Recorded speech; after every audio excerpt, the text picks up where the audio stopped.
तो generally modern medical science के doctor बोलते हैं कि आपका एज मोर देन 35 है और आप कोलेस्ट्रॉल की दवाएं लेना शुरू कर दें। ये बिल्कुल गलत धारणा है।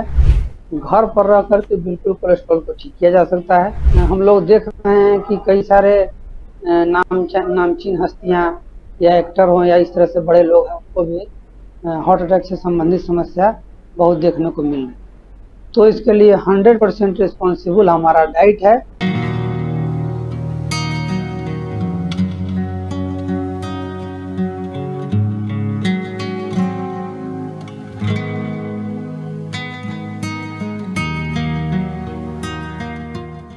नमस्कार, D5 चैनल हिंदी देख रहे दर्शकों का मैं वंदना स्वागत करती हूँ। एक बार फिर हम जुड़े हैं डॉक्टर नवीन श्रीवास्तव से। डॉक्टर नवीन, आपका बहुत बहुत स्वागत है हमारे इस प्रोग्राम में।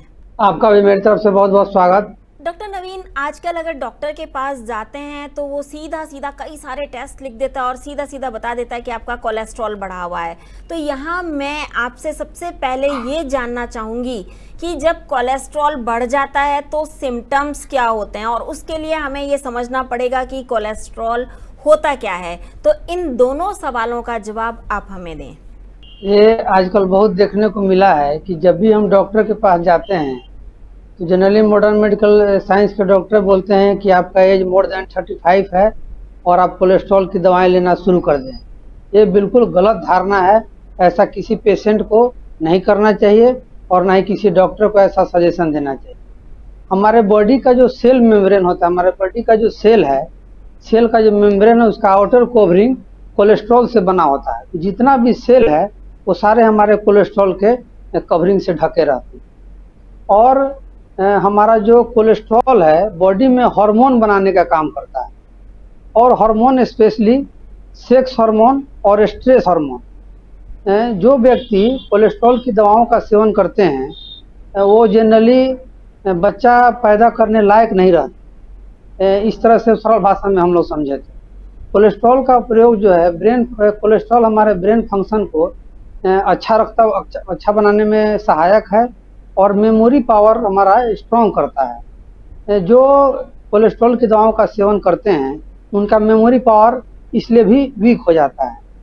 इसके अलावा कोलेस्ट्रॉल हमारे बॉडी में विटामिन डी बनाने का काम करता है। विदाउट कोलेस्ट्रॉल हमारी बॉडी में विटामिन डी का फॉर्मेशन नहीं हो सकता है। लगभग हमारे बॉडी में जो कोलेस्ट्रॉल होता है 100% कोलेस्ट्रॉल में से 75% हमारा बॉडी ही बनाता है, और उस 75% में से लगभग 2000 मिलीग्राम हमारा लीवर बनाता है और 1000 मिलीग्राम जो है हमारा रेस्ट ऑफ हमारा जो सेल है वो बनाने का काम करता है। तो 75% जो कोलेस्ट्रॉल हमारा बॉडी बनाता है वो हमारे लीवर और अलग और जितने सेल है वो बनाने का काम करता है। और 25% जो कोलेस्ट्रॉल है हमारे डाइट से आता है, और वह भी वैसा डाइट जो हमारे एनिमल प्रोडक्ट से मिलता है, जैसे दूध है या दूध से बने हुए प्रोडक्ट हैं, या नॉनवेज के जितने प्रोडक्ट्स हैं या अंडे हैं। इनसे हमको बाहरी रूप से जो कोलेस्ट्रॉल मिलता है यहाँ से हम लोगों को मिलता है।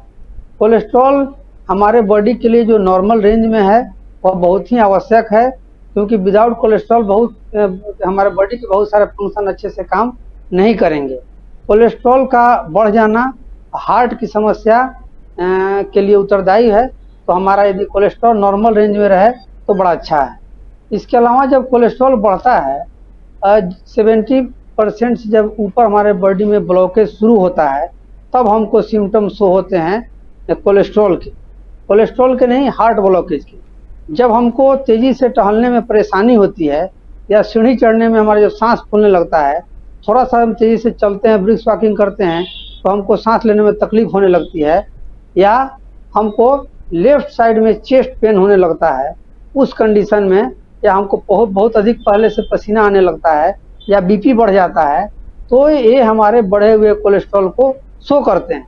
उस कंडीशन में हम लोगों को पैथोलॉजी में जा करके और एक लिपिड प्रोफाइल का टेस्ट करा करके देखना चाहिए कि हमारे कोलेस्ट्रॉल के क्या लेवल है। जब कोलेस्ट्रॉल बढ़ जाता है तो सिम्टम्स क्या होते हैं, कब डॉक्टर के पास जाना चाहिए?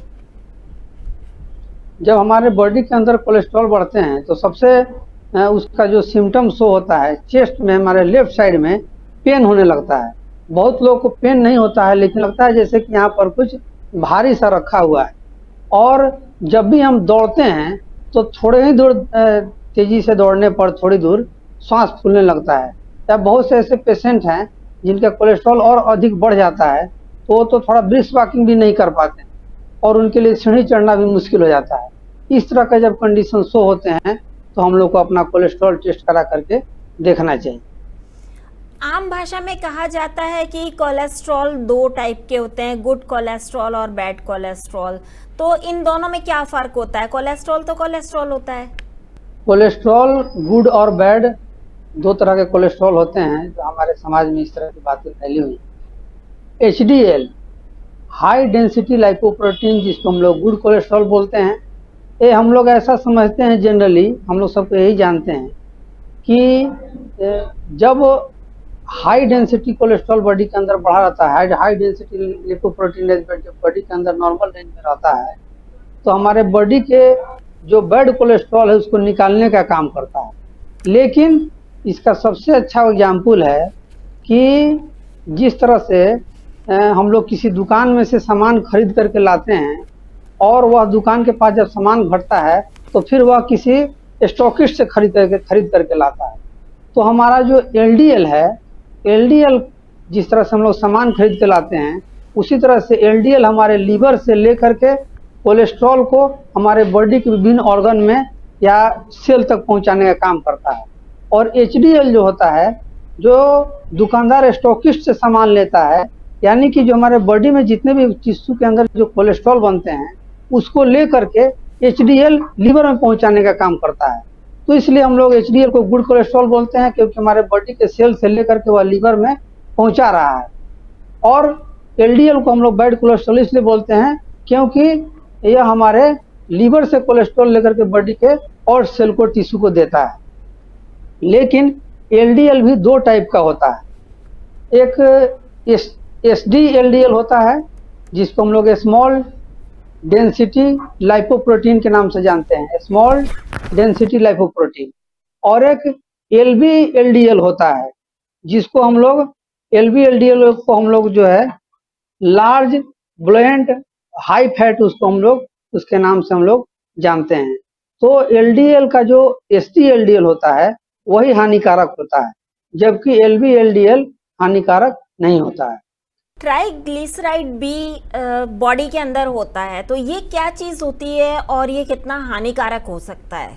ट्राइग्लिसराइड भी एक तरह का कोलेस्ट्रॉल है। और ट्राइग्लिसराइड के बारे में हम हमारे बॉडी के ब्लड में जो फैट पाया जाता है उसको हम लोग ट्राइग्लिसराइड के नाम से जानते हैं। और ट्राइग्लिसराइड जो हम लोग फैट भोजन के रूप में करते हैं, उससे ट्राइग्लिसराइड नहीं बढ़ता। ट्राइग्लिसराइड जनरली जो हमारे ऑयल हैं उनमें पाया जाता है, और जो हम लोग कार्बोहाइड्रेट का सेवन करते हैं उससे बॉडी में ट्राइग्लिसराइड बढ़ने का काम करता है। और कोलेस्ट्रॉल और ट्राइग्लिसराइड मिल करके ही हमारे हार्ट में ब्लॉकेज का कारण करता है और हार्ट के कई तरह के गंभीर रोगों के लिए रिस्पॉन्सिबल है। इसके अलावा जो प्री डायबिटिक पेशेंट हैं या रिफाइंड कार्बोहाइड्रेट युक्त जो डाइट का सेवन अधिक करते हैं या फ्रुक्टोज का सेवन जो अधिक करते हैं, उस कंडीशन में क्या होता है कि हमारे बॉडी का जो इंसुलिन है वह हमारे बॉडी को शुगर को कन्वर्ट कर देता है ट्राइग्लिसराइड के फॉर्म में। या वैसे व्यक्ति जिनके अंदर बहुत अधिक इंसुलिन पाया जाता है, इसको हम लोग इंसुलिन रेसिस्टेंस के नाम से जानते हैं, तो वैसे व्यक्ति के भी ट्राइग्लिसराइड बढ़ जाते हैं। ट्राइग्लिसराइड भी जब बढ़ता है तो जनरली लेफ्ट साइड में चेस्ट पेन होने लगता है, शरीर में भारीपन रहता है, खाना का डाइजेशन अच्छे से नहीं होता है, पसीना अधिक आता है और श्वास फूलने लगता है। तो इस तरह के कॉम्प्लिकेशन ट्राइग्लिसराइड बढ़ने से शो होते हैं। कोलेस्ट्रॉल और ट्राइग्लिसराइड को कैसे बैलेंस में रखा जा सकता है? यदि हमारे बॉडी से बाइल का सिक्रीशन अच्छे से होता रहे तो हमारा कोलेस्ट्रॉल बैलेंस में रहता है। हालांकि बाइल भी एक तरह का कोलेस्ट्रॉल ही है, लेकिन वह हमारे फैट को डिजोल्व करने का काम करता है। हमारा बॉडी जो बाइल का फॉर्मेशन करता है वह बाइल हमारे कोलेस्ट्रॉल के लेवल को नॉर्मल करता है। लेकिन किसी कारणवश यदि बाइल का फॉर्मेशन अच्छे से नहीं हो तो हमारे बॉडी में कोलेस्ट्रॉल बढ़ने लगते हैं। वैसे व्यक्ति आजकल देखा गया है कि अधिकतर लोगों को जीवी का प्रॉब्लम रहता है, गॉल ब्लैडर का प्रॉब्लम रहता है। गॉल ब्लैडर जो हमारा स्लगिश हो जाता है, गॉल ब्लैडर के अंदर का लिक्विड गाढ़ा हो जाता है, या गॉल ब्लैडर बहुत लोगों के निकल जाते हैं। उस कंडीशन में जो बाइल साल्ट से सिक्रीशन होना चाहिए बाइल का, उससे सिक्रीशन अच्छे से नहीं होता है। उस कंडीशन में हमारे कोलेस्ट्रॉल बढ़ जाते हैं। या एक सेकेंडरी बाइल सॉल्ट भी जो होता है, हमारे पेट के अंदर जो गुड बैक्टीरिया होता है लार्ज इंटेस्टाइन में, वह भी कोलेस्ट्रॉल को नॉर्मल करने का काम करता है। लेकिन आजकल अधिकतर लोग एंटीबायोटिक दवाओं का सेवन करते हैं, जिससे हमारे पेट में पाए जाने वाला गुड बैक्टीरिया की कमी हो जाती है। और गुड बैक्टीरिया की कमी होना भी बढ़े हुए कोलेस्ट्रॉल का एक कारण है।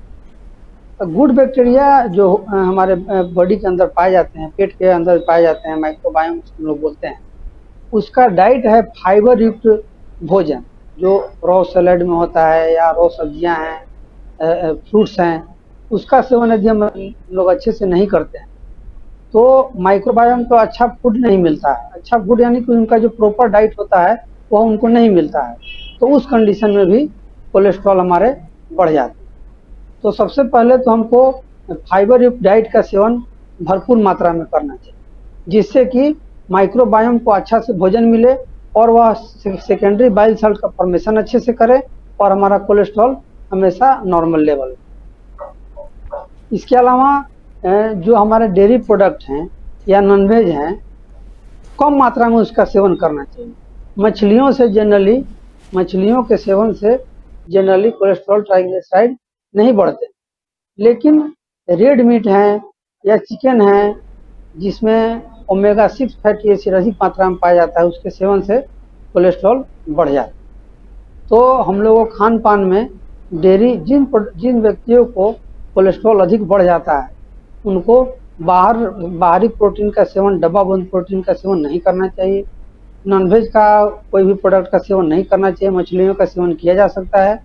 इसके अलावा अंडे हैं या डेयरी प्रोडक्ट का सेवन नहीं करना चाहिए। लेकिन डेयरी प्रोडक्ट में जो पाए जाने वाले दही हैं, दही जिनको हम लोग एवरेट के नाम से भी जानते हैं, दही के सेवन से गुड बैक्टीरिया हमारे बॉडी के अंदर बढ़ते हैं, और गुड बैक्टीरिया जब बढ़ेंगे तो बाइल का सिक्रीशन अच्छे से होगा, और जब बाइल का सिक्रीशन अच्छे से होगा तो हमारा कोलेस्ट्रॉल लेवल नॉर्मल रहेगा।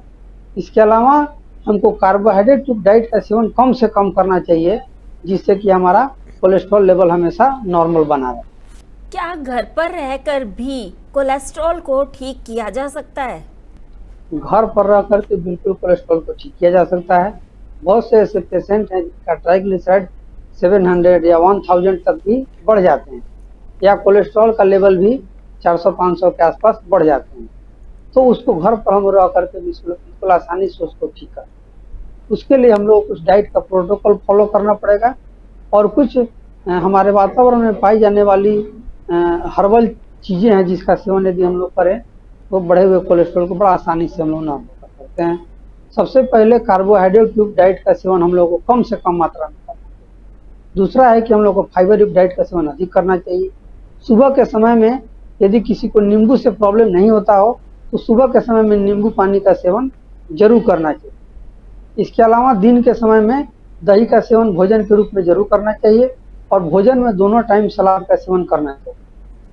इसके अलावा सुबह के समय में हमारे आसपास अर्जुन का बहुत सुंदर सा पेड़ होता है, जो देखने में बिल्कुल जामुन के पेड़ की तरह होता है। तो अर्जुन का यदि हम लोग 4 से 5 ग्राम उसका बार्क लेकर के, उसका छाल लेकर के गिलास पानी में डाल के 5-10 मिनट हम लोग उबालते हैं और उसको पीते हैं तो बड़ा लाभ करता है कोलेस्ट्रॉल। बहुत से ऐसे पेशेंट हैं जिनको अर्जुन के काढ़ा के सेवन से उल्टियाँ हो जाती हैं, जिनका पित्त बढ़ा रहता है, किसी पेशेंट को उल्टी हो जाती है। उस कंडीशन में हम लोग क्या करेंगे, 1 गिलास यानी कि 300 ml पानी लेंगे, लगभग 5 ग्राम के आसपास अर्जुन का छाल लेंगे। यदि अर्जुन का छाल अवेलेबल नहीं हो तो बहुत सारी अच्छी कंपनियां अर्जुन का चूर्ण भी बनाती हैं, तो हम लोग आधा चम्मच उसका चूर्ण ले लेंगे, और उसमें गाय का दूध ऊपर से हम लोग को मलाई निकाला हुआ 1 कप हम लोग उसको डाल देते हैं। डाल करके उसका काढ़ा बनाते हैं, तो हम लोग उसको क्षीर पाक के नाम से जानते हैं। क्षीर पाक का से बनाया हुआ काढ़ा लेने से हार्ट भी हमारा स्ट्रांग होता है और हमारे बॉडी के कोलेस्ट्रॉल नॉर्मल हो जाता है। इसके अलावा जड़ी बूटी के दुकान पर पुष्कर मूल नाम का एक जड़ी बूटी पाया जाता है, जिसको यदि सेवन किया जाए 2 ग्राम सुबह भोजन के बाद, 2 ग्राम रात्रि भोजन के बाद, तो इससे भी बड़ा अच्छा कोलेस्ट्रॉल कंट्रोल। और बढ़े हुए कोलेस्ट्रॉल के लिए आंवला बिल्कुल रामबाण की तरह काम करता है।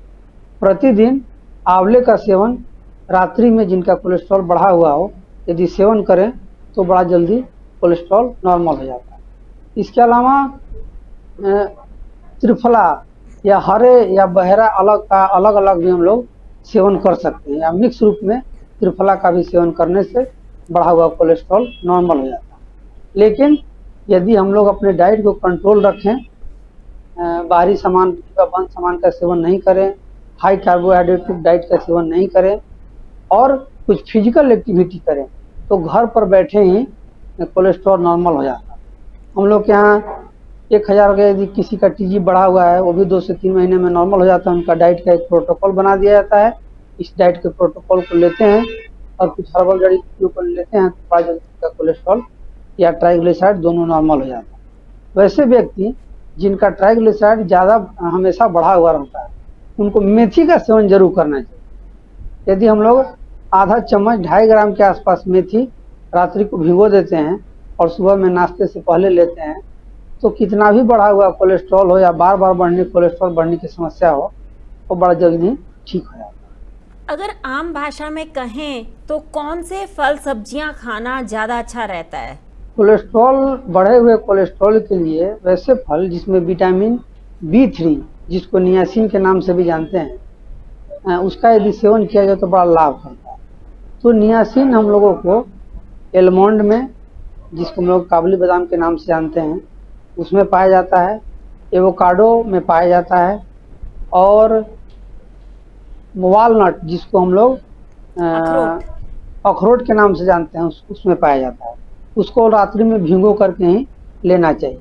इसके अलावा ओमेगा 3 फैटी युक्त डाइट का सेवन हम लोगों को करना चाहिए, जो तीसी में भरपूर मात्रा में पाया जाता है। तीसी का सेवन करना चाहिए।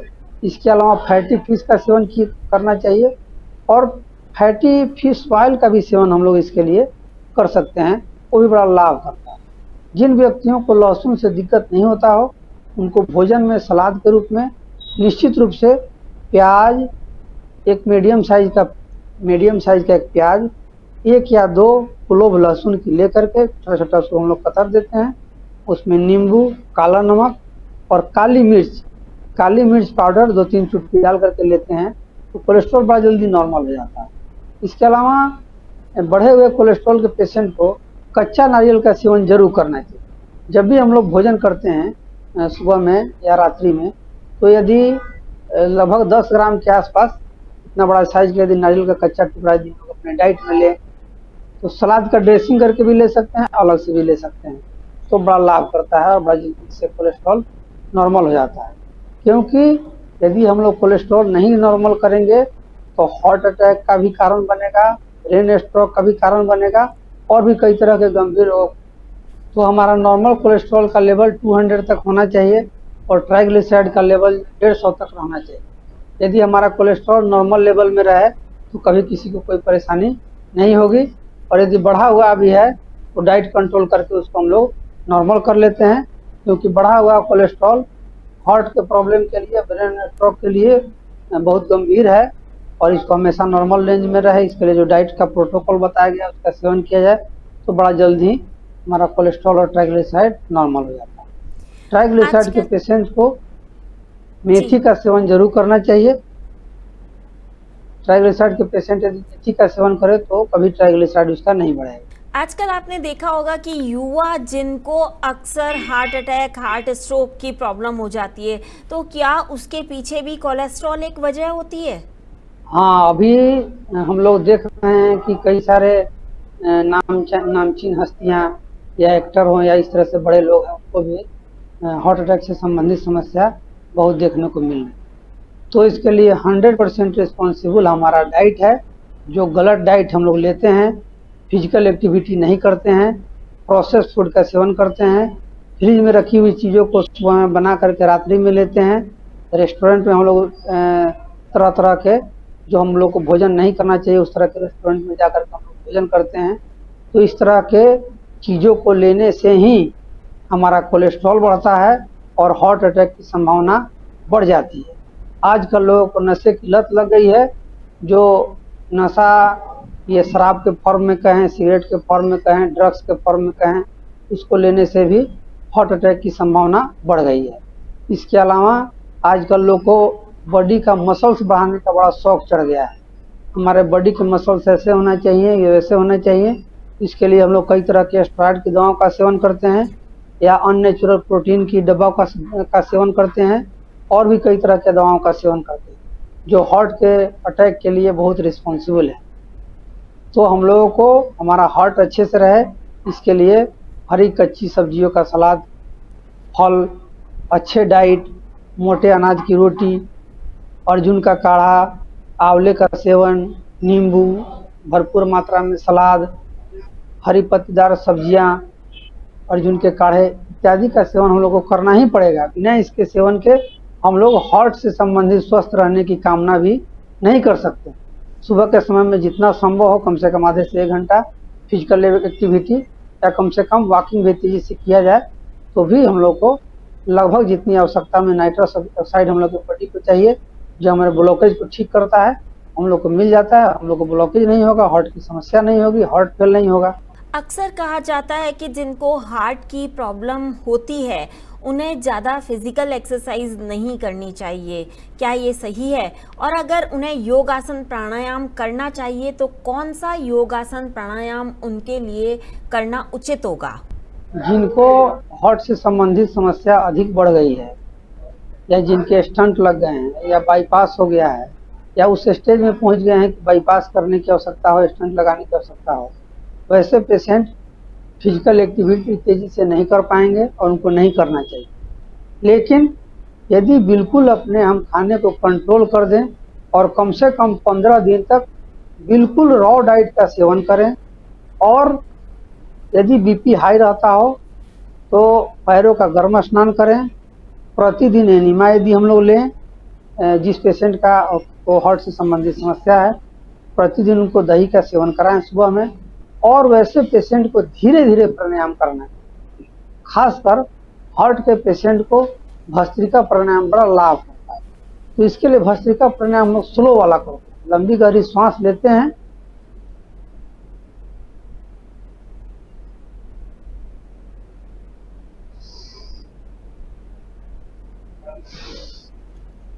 इस तरह अभ्यास करेंगे। लेकिन जैसे जैसे हम लोग इस अभ्यास को करते हैं उनके अंदर कॉन्फिडेंस बढ़ने लगता है और अपने आप को वह स्वस्थ महसूस करने लगते हैं। जब उनको लगे कि हम थोड़ा अच्छा महसूस कर रहे हैं तो उस कंडीशन में क्योंकि ब्लॉकेज ज़्यादा है या प्रॉब्लम ज़्यादा है तो थोड़ा सा हम लोग प्रयास थोड़ा सा अधिक करेंगे जिससे हमारा अधिक मात्रा में ऑक्सीजन हमारे बॉडी के अंदर जाए और एंटीऑक्सीडेंट को बॉडी के अंदर फॉर्मेशन होने लगे। फ्री रेडिकल्स जो भी हैं वो हमारा न्यूट्रलाइज होने लगे। इसके लिए थोड़ा सा तेजी से करेंगे।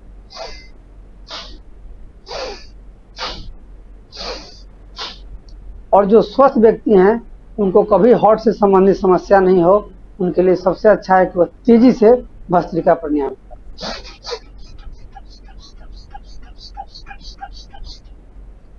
तो कभी भी हार्ट से संबंधित कोई समस्या उनको नहीं रहे। इसके अलावा अनुलोम विलोम का अभ्यास हम लोग करते हैं। जिनको ज़्यादा समस्या हो धीरे धीरे करेंगे, जिनको समस्या अधिक नहीं हो वो थोड़ा लंबा गहरा सांस लेंगे। इसके लिए अपने इंडेक्स और मिडिल फिंगर को भ्रू मध्य में टिका देते हैं, राइट नोस्ट्रिल को राइट थंब से बंद करेंगे, लेफ्ट से सांस लेते हैं। जितना लंबा हो सांस लेंगे, फिर हम लोग रिंग फिंगर से दबाएंगे, राइट नोस्ट्रिल से सांस छोड़ देंगे, फिर राइट से लेंगे, लेफ्ट से छोड़ देंगे। जिस पेशेंट को हार्ट से संबंधित समस्या हो उनको रोकना नहीं चाहिए। जनरली हम लोग श्वास लेते हैं तो हम लोग उसको पूरक बोलते हैं, श्वास रोकते हैं उसको हम लोग कुंभक बोलते हैं, श्वास छोड़ते हैं हम लोग रेचक बोलते हैं। तो पूरक, कुंभक और रेचक से युक्त श्वसन क्रिया को हम लोग प्राणायाम बोलते हैं। लेकिन जिस पेशेंट को हार्ट से संबंधित समस्या हो उनको कुंभक नहीं करना है, केवल श्वास लेना है, छोड़ना है, लेना है, छोड़ना है। तो ये 2 अभ्यास हो गए। तीसरा कपालभाति का अभ्यास धीरे धीरे करना चाहिए, क्योंकि कपालभाति हमारे पेट से संबंधित जितनी भी समस्याएं हैं उसको भी ठीक करता है। यदि हमारा लिवर कोलेस्ट्रॉल का निर्माण यदि अधिक मात्रा में कर रहा है तो उसको भी ठीक करता है। कभी कभी किडनी के प्रॉब्लम से भी कोलेस्ट्रॉल का निर्माण अधिक मात्रा में होता है तो उसको भी ठीक करता है। तो उसके लिए हम लोग कपालभाति धीरे धीरे करेंगे।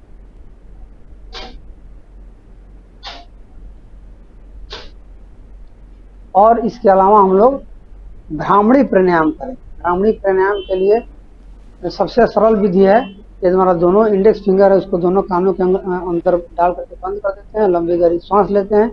हमारा दोनों ओठ आपस में सटेगा लेकिन दांत अंदर से नहीं सटेंगे, और हम लोग वाइब्रेशन करते हैं भौरा के गुंजन की तरह। लंबी गहरी सांस लेंगे,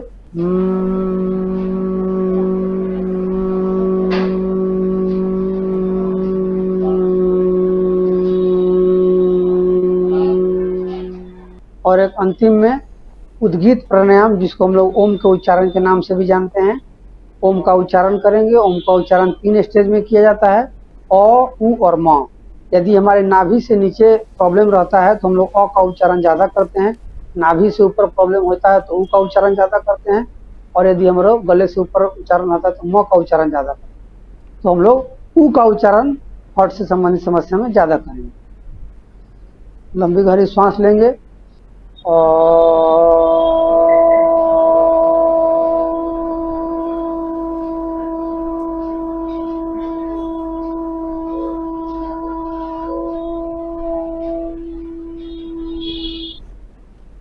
दोनों हथेली को आपस में रगड़ करके, और 3 बार ऐसा करेंगे। बंद आंखों को अपने ढके हुए स्थान बंद आंखों को खोल लेंगे।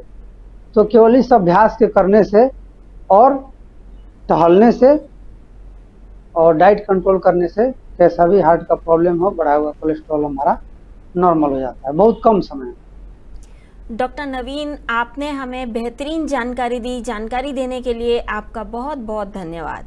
आपका और आपके दर्शकों का मेरे तरफ से पुनः बहुत बहुत स्वागत। अगले एपिसोड में आपसे फिर मुलाकात होगी, तब तक के लिए नमस्कार।